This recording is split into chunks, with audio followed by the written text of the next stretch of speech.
नमस्कार मेरे प्यारे साथियों, चाणक्य इंस्पायर इंडिया में मैं डॉक्टर शेषनाथ मिश्र आप सभी का बहुत बहुत स्वागत करता हूं। मेरे प्यारे साथियों, जैसा कि आप सबके लिए एक बहुत ही प्रसन्नता का यह विषय है कि उत्तर प्रदेश लोक सेवा आयोग ने यूपी एलटी ग्रेड का नोटिफिकेशन आज जारी कर दिया है और आज से आपका ऑनलाइन आवेदन प्रारंभ हो गया है। तो जो ऑनलाइन फॉर्म भरने की डेट आज से है, आज 28 जुलाई 2025 है। आज से लेकर 28 अगस्त 2025 तक आप फॉर्म भर सकते हैं, मतलब ऑनलाइन आवेदन कर सकते हैं। ठीक है ना।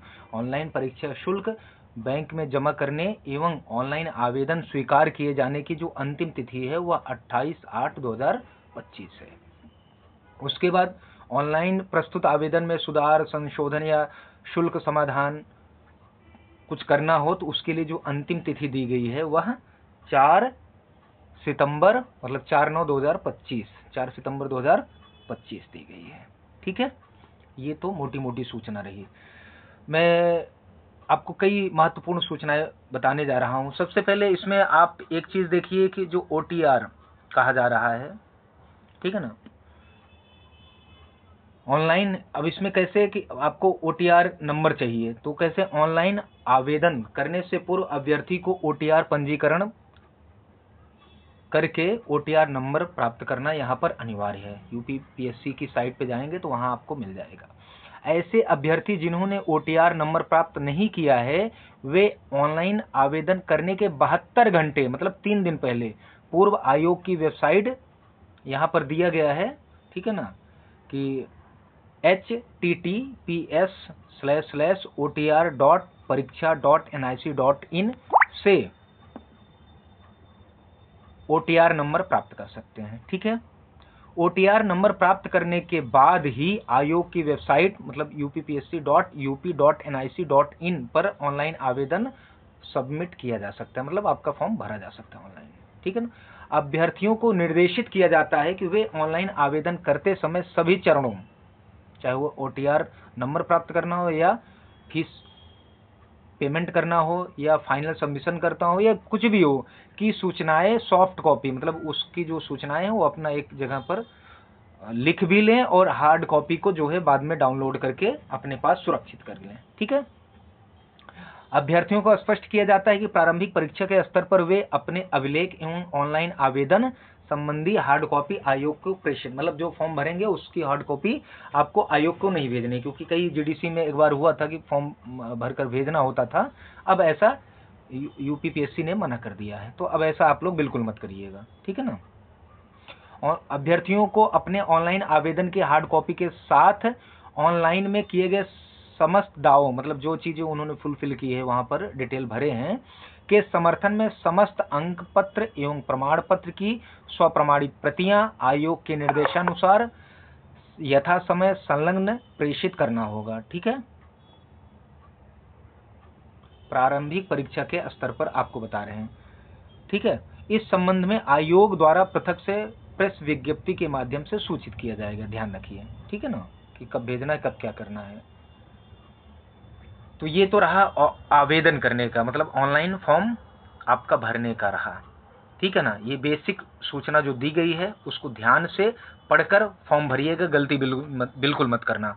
आइए देखते हैं पदों की संख्या, मतलब फी जो है कितनी किसकी फी है। तो यहाँ दिए हैं यूआर कैटेगरी में अनारक्षित है और आर्थिक ईडब्ल्यूएस जिसको कहते हैं वो दोनों 100 रुपये शुल्क है और 25 रुपये ऑनलाइन जो प्रक्रिया होती है उसके लिए ये शुल्क लिया जाता है। मतलब यूआर हो या ईडब्ल्यूएस हो या ओबीसी हो, तीनों के लिए 100 शुल्क है और 25 रुपये जो है चार्ज कह लीजिए तो 125 रुपये है। SC ST के लिए 40 रुपये है प्लस 25 जोड़ लीजिए 65 हो गए। दिव्यांगजन जो है उनके लिए परीक्षा का कोई शुल्क नहीं, बस 25 रुपये वह चार्ज है। ठीक है। भूतपूर्व सैनिक के लिए परीक्षा का शुल्क जो है 40 रुपये, ऑनलाइन प्रक्रिया जो 25 रुपये वो मिलाकर 65 रुपये हो जाता है। ठीक है ना। स्वतंत्रता संग्राम सेनानी के आश्रित महिला और कुशल खिलाड़ी के लिए अपनी मूल श्रेणी के अनुसार उनका है, यहाँ पर उनके लिए कोई भी आवेदन शुल्क नहीं लिखा गया है, तो मतलब नहीं लिया जाएगा। ठीक है। बाकी रिक्तियों की संख्या, मतलब जो पद हैं कुल खाली हुए कितने, एडवर्टीज हुए कितने पद, तो कह रहे हैं वर्तमान में सहायक अध्यापक प्रशिक्षित स्नातक श्रेणी पुरुष और महिला दोनों, मतलब जो LT UPLT ग्रेड कह रहे हो उसके लिए कह रहे हैं कि ये TGT ही होता है, पुरुष और महिला श्रेणी में परीक्षा 2025 के अंतर्गत चयन हेतु रिक्तियों की कुल संख्या 7466 है, मतलब 7466 है। इसमें राजकीय विद्यालयों के अंतर्गत पुरुष शाखा हेतु, मतलब जो पुरुष वर्ग में पुरुष श्रेणी के लिए 4860 रिक्तियां हैं, मतलब पद हैं, एवं महिला शाखा हेतु 2525 मतलब 25 रिक्तियां, और दिव्यांगजन सशक्तिकरण विभाग के अंतर्गत कुल रिक्तियां 81 हैं। ठीक है ना। तो यह विषयवार अन्य चीजें सब आपको नीचे दी गई हैं, आप लोग देख लीजिए। ठीक है। जो ग्रेड पे इसका लेवल 7 है। ठीक है। और 44,900 से लेकर 1,42,000 तक है, और ग्रेड वेतन जो ग्रेड पे है वो 4600 का है, जो कि TGT का होता है। ठीक है ना। आरक्षण जो है उत्तर प्रदेश के नियमानुसार होगा, उसके बारे में आप लोग देख लीजिएगा। ठीक है। अब देखिए यहाँ एलिजिबिलिटी लिखी है, भाई शैक्षणिक योग्यता क्या होगी। तो कह रहे हैं कि सहायक अध्यापक पुरुष या महिला हिंदी विषय के लिए करें, भारत में विधि द्वारा स्थापित किसी विश्वविद्यालय या मानित विश्वविद्यालय जिसे डीम्ड यूनिवर्सिटी कहते हैं, संस्था से एक विषय के रूप में हिंदी स्नातक और एक विषय के रूप में संस्कृत के साथ इंटरमीडिएट अथवा उत्तर प्रदेश संस्कृत शिक्षा परिषद से उत्तर मध्यमा परीक्षा उत्तीर्ण की हो। भारत में NCT द्वारा मान्यता प्राप्त किसी कोर्स में शिक्षा मतलब B.Ed की उपाधि उनके पास हो। तो अब इन्होंने एक ये जो ऑब्लिगेशन लगा दिया है, बाध्यता लगा दिया है कि 12th में 12वीं क्लास में जो हिंदी से ग्रेजुएशन किया, मतलब जो हिंदी विषय से TGT के लिए फॉर्म भरेंगे उनके लिए 12वीं क्लास में संस्कृत विषय होना अनिवार्य है, ऐसा इन्होंने लिख दिया है। ठीक है। मतलब संस्कृत के साथ इंटरमीडिएट अथवा उत्तर प्रदेश में ये होना चाहिए। ठीक है। या तो वो उत्तर मध्यमा हो जो संस्कृत के जो है विद्यालय होते हैं। ठीक है। सहायक अध्यापक अब इंग्लिश में देखिए, ये करें भारत में विधि द्वारा स्थापित किसी विश्वविद्यालय मानित विश्वविद्यालय संस्था से अंग्रेजी साहित्य के साथ स्नातक की उपाधि हो, फिर वही NCT के द्वारा B.Ed हो। अब मैं ज्यादा देर आप इसको देख लीजिएगा। ठीक है। इधर देखिए विज्ञान है, सामाजिक विज्ञान है, गणित है, सभी विषयों का यहाँ दिया हुआ है। शारीरिक शिक्षा है, गृह विज्ञान है, कृषि उद्यान कर्म है, संस्कृत है, सबका यहाँ दिया गया है। ठीक है। तो ये चीज आयु सीमा क्या है। तो आयु सीमा है अभ्यर्थियों को 1 जुलाई 2025 को 21 वर्ष की आयु अवश्य पूरी करें, मतलब मिनिमम 21 वर्ष है, अधिकतम 40 वर्ष से अधिक आपकी आयु ना होनी चाहिए। जिनकी 40 वर्ष से अधिक आयु है वे इस फॉर्म को भरने के योग्य नहीं है, अर्थात वे एलिजिबल नहीं है, अयोग्य है। ठीक है। आइए अधिकतम आयु सीमा में जो छूट दी गई वो कैटेगरी वाइज दी गई, उसको आप लोग देख लीजिएगा। ठीक है। उसमें ज्यादा मैं और कोई बात नहीं करूंगा। अब सीधे आते हैं इसके पाठ्यक्रम की तरफ, सॉरी विषय का जो पैटर्न है, परीक्षा का पैटर्न जो है। आइए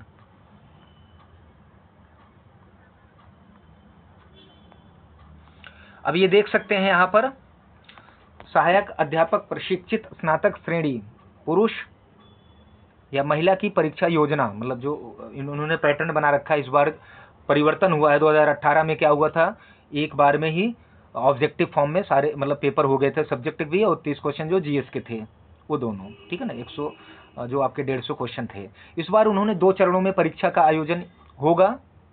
पहला परीक्षा योजना सामान्य जो प्रीलिम्स जिसको कहते हो सामान्य परीक्षा, या ऑब्जेक्टिव होगी, वस्तुनिष्ठ परख कहते हैं इसको। इसमें एक ही पेपर होगा और टोटल 150 प्रश्न होंगे। उन 150 प्रश्नों में 30 प्रश्न सामान्य अध्ययन से होंगे जिसको आप लोग GS बोलते हैं, और बाकी बचे हुए 120 प्रश्न आपके विषय से होंगे। ठीक है। जो लिखा है कि यहाँ सामान्य अध्ययन के 30 प्रश्न तथा प्रत्येक वैकल्पिक मुख्य विषय के 120। मुख्य विषय क्या है? आपका जो अपना विषय है, जिसका संस्कृत है संस्कृत, हिंदी है हिंदी, जिससे आप मुख्य परीक्षा देंगे, ठीक है ना। प्रत्येक प्रश्न 2 नंबरों का है, इसलिए 150 प्रश्न को 2 से मल्टीप्लाई कर देंगे, मतलब 2 से गुणा करेंगे तो 300 अंकों का यह हो जाएगा। एक प्रश्न 2 अंक का है तो 150 प्रश्न 300 अंकों को हो जाएगा। और जो परीक्षा की समय अवधि है वह है 2 घंटे की। 2 घंटे में आपको 150 प्रश्न करने होंगे। जैसे कि मैं बता दूं, नेगेटिव मार्किंग होती है तो उससे भी आप लोग सावधान रहना, ठीक है। अब करें उपर्युक्त प्रथम चरण की वस्तुनिष्ठ प्रारंभिक परीक्षा में उत्तीर्ण अभ्यर्थी ही नियमानुसार जो प्रीलिम्स क्लियर करेगा, मतलब जो प्रारंभिक परीक्षा क्लियर करेगा, पास करेगा, वही मुख्य परीक्षा में सम्मिलित होने की योग्यता प्राप्त कर सकेगा, ठीक है। आइए अब इसमें कुछ लिखे हैं। एक सहायक अध्यापक सामाजिक विज्ञान पद हेतु मुख्य विषय में 4 खंड होंगे, जिसमें भूगोल, इतिहास, अर्थशास्त्र, नागरिक शास्त्र, SST वगैरह के लिए ये दिए हैं। इस प्रकार के खंड होंगे और प्रत्येक खंड से 60 क्वेश्चन होंगे, ठीक है ना, 60 प्रश्न होंगे।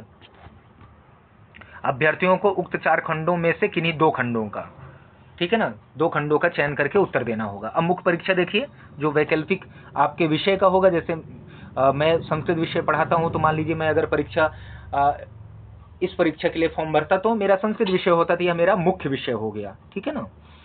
तो इसकी परीक्षा योजना क्या होगी? करें, एक ही पेपर होगा, ठीक है, और प्रश्नों की संख्या कुल कितनी होगी? 20, ठीक है ना, 10-10 करके 2 तरीके से। और फिर करें कि वह जो 20 प्रश्न होंगे वह कुल कितने अंक के होंगे? तो 200। 10 क्वेश्चन 8 अंकों के होंगे, 80 हो गया। और फिर 10 क्वेश्चन 12 अंकों के होंगे, तो 12 और 10 को मल्टीप्लाई करेंगे, 120, 120 80 200 अंकों के। और कुल समयावधि होगी 3 घंटे की। अब एक सबसे बड़ा प्रश्न होता है संस्कृत के जो हमारे अभ्यर्थी हैं कि सर जो हम राइटिंग करेंगे तो किस लैंग्वेज में करेंगे? तो ऑब्वियस है कि आप संस्कृत विषय के होंगे तो आपको संस्कृत मीडियम में ही लिखना पड़ेगा, ऐसा मेरा अनुमान नहीं है, ऐसा ही सब लिख के आए थे, इसलिए इस भ्रम में मत रहना कि हिंदी में लिखना है। अगर ऐसी कोई जो है क्लैरिटी आती है तो आप लोग देख लेना, अन्यथा अभी ये मान के चलिए कि आपको संस्कृत जो मुख्य परीक्षा देनी होगी संस्कृत मीडियम में देनी होगी, ठीक है। अब समझ गए? ये इसी प्रकार से होगा। अब इसमें कह रहे हैं कि जो मुख्य परीक्षा होगी वह 2 खंडों में होगी, ठीक है ना। कह रहे हैं कि मुख्य परीक्षा के प्रश्न पत्र में सभी प्रश्न अनिवार्य होंगे तथा वे 2 खंडों में विभाजित रहेंगे। प्रश्नों की कुल संख्या खंडवार निम्नवत होगी। कैसे होगी वह देखिए। करें खंड आ खंड बा, इस प्रकार से 2 खंड होंगे। खंड आ के अंतर्गत 10 प्रश्न होंगे जो लघुत्तरीय प्रश्न, जिनके उत्तरों की सीमा 125 शब्दों में लिखनी होगी। ध्यान रखिएगा, बहुत बढ़िया इन्होंने स्पष्टता कर दी है, क्लैरिटी दे दी है। भाई आपको अगर 10 प्रश्न जो लघुत्तरीय हैं वो 8 नंबर के 1 प्रश्न होंगे और उनको सिर्फ 125 शब्दों में लिखना है, ठीक है। यहाँ प्रत्येक प्रश्न 8 अंक का होगा, क्लियर है। खंड बा के अंतर्गत 10 प्रश्न होंगे जो दीर्घ उत्तरीय प्रश्न होंगे और जिनके उत्तरों की जो सीमा है, मतलब शब्द सीमा है या वर्ड लिमिट है, वह 200 शब्दों की होगी। और यहाँ प्रत्येक प्रश्न 12 अंकों का होगा।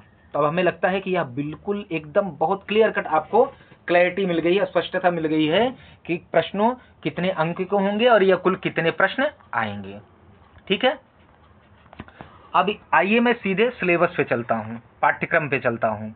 और संस्कृत मेरा विषय है तो मैं सीधे संस्कृत के ही पाठ्यक्रम पर आपको ले चलता हूँ, ठीक है। आइए, ये रहा संस्कृत का पाठ्यक्रम। गद्य, पद्य एवं नाटक, ठीक है। करें अधोलिखित ग्रंथों के निर्धारित अंशों के आधार पर शब्दार्थ विवेचन, मतलब शब्दार्थ का, शब्द के अर्थों का विवेचन करना होगा। सूक्तियां आएंगी, व्याकरणात्मक टिप्पणियां पूछी जाएंगी एवं चरित्र चित्रण से संबद्ध प्रश्न आएंगे, ठीक है। फिर है, अब उसमें क्या क्या है देखिए, जो संस्कृत साहित्य से देखिए तो कह रहे हैं कि कठोपनिषद की प्रथम वल्ली आएगी, ठीक है। श्रीमद् भगवद गीता है, उसका 2य अध्याय है और पूरे हैं, प्रथम वल्ली के पूरे मंत्र हैं और भगवद गीता के 2य अध्याय के सारे श्लोक हैं। अभिज्ञान शाकुंतलम का 4th अंक है, सभी पूरा पूरा चतुर्थ अंक है, मतलब उसमें कुछ ऐसा नहीं दिए है कि 10 श्लोक पढ़ना है या 5 श्लोक पढ़ना, पूरा ही उस चतुर्थ अंक को पढ़ना है। इसी प्रकार मेघदूत में जाएंगे तो पूर्व मेघ पूरा पढ़ना है, किरात अर्जुन का प्रथम सर्ग पूरा पढ़ना है, कादम्बरी का जो शुक्नासो उपदेश नामक शीर्षक है वह पढ़ना है पूरा, नीच शतकम पूरा पढ़ना है, नीति शतकम, उत्तरामचरितम नाटक है, यह भी विज्ञान भी नाटक ही है, यह पूरा पढ़ना है, इसका तृतीय अंक पूरा पढ़ना है, शिवराज विजयम का प्रथम निश्वास पूरा पढ़ना है। ओके, आइए लघु सिद्धांत, अब आया व्याकरण। लघु सिद्धांत कौमुदी के अनुसार पर ये जो दिया जा रहा है व्याकरण, ये लघु सिद्धांत कौमुदी के अनुसार दिया, जिसको वरदराज ने लिखा है। करें इसके अनुसार प्रत्याहार, संधि, समास, कारक प्रत्ययों, शब्द रूपों तथा धातु रूपों से संबद्ध प्रश्न पूछे जाएंगे। प्रत्याहारों का परिचय, ठीक है ना, जो 14 माहेश्वर सूत्र हैं वो प्रत्याहार है। फिर संधि है, अच संधि, व्यंजन संधि, विसर्ग संधि, पूरी संधि पढ़नी है, कोई स्पेसिफिक नहीं दिए हैं। समास में पूरा समास पढ़ना है, अव्ययभाव समास, तत्पुरुष समास, कर्मधारय, द्विगु, द्वंद्व, बहुब्रीहि समास, ठीक है। फिर पूरा कारक पढ़ना है, लघु सिद्धांत कौमुदी सर, सिद्धांत कौमुदी के अनुसार नहीं, ध्यान रखिएगा, तो बहुत छोटा सा कारक है। प्रत्यय में देखिए, त्व प्रत्यय हो गया, कता प्रत्यय, कतवतु, क्षत्रि, शानर, ल्युट, तुमुन, नौल, त्रिच, अनियर इत्यादि प्रत्यय आपको पढ़ना है। शब्द रूप में अकारांत, इकारांत, उकारांत, ऋकारांत, पुल्लिंग, स्त्रीलिंग, नपुंसकलिंग तीनों लिंगों में। सर्वनाम शब्दों में सर्व, यत्, तत्, किम, एतत्, इदम, अस्मद, युष्मद ये रूप पढ़ने। धातु रूप में भू, गम, पठ, दृश्य, अस, पा इत्यादि सारे पढ़ने। संख्यावाचक शब्द 1 से 100 तक।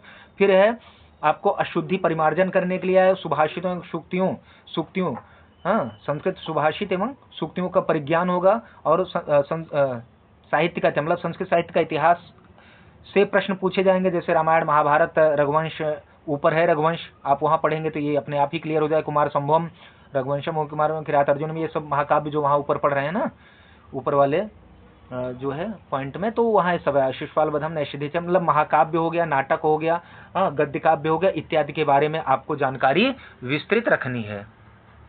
ठीक है मेरे प्यारे साथियों, तो ये सारी सूचनाएं रही मेरे मित्रों। एक बहुत ही सुनहरा अवसर आपको मिला हुआ है, इस अवसर को आप बर्बाद मत करिए, ठीक है ना। अभी से फॉर्म भरकर जीएस और विषय दोनों की तैयारी, जीएस इसका बहुत लेवल का आता है, मतलब यूपी पीसीएस की तरह इसका जीएस पूछा जाता है, तो इसलिए आप लोग हल्के में मत लेना। जीएस कैसे पढ़ना है, संस्कृत कैसे पढ़ना है, ये मैं सब आपको बताऊंगा, ठीक है। और आप चाणक्य इंस्पायर इंडिया से आप जुड़िए, आप जो है टेलीग्राम चैनल पे जुड़िए, इस चैनल को लाइक, शेयर, सब्सक्राइब करके अपने बहुमूल्य सुझाव जरूर भेजिए। और जो भी नया बैच जल्दी शुरू होने वाला है, जो भी साथी नया बैच हमसे जुड़कर अपनी तैयारी करना चाहते हैं, नए बैच में एडमिशन लेना चाहते हैं, उन सबका स्वागत है। तो मेरे प्यारे मित्रों, ये लेक्चर तो अपना जो है वीडियो थोड़ा लंबा हुआ, लेकिन ये महत्वपूर्ण सूचना आपके साथ साझा किया हूँ। तब तक के लिए धन्यवाद।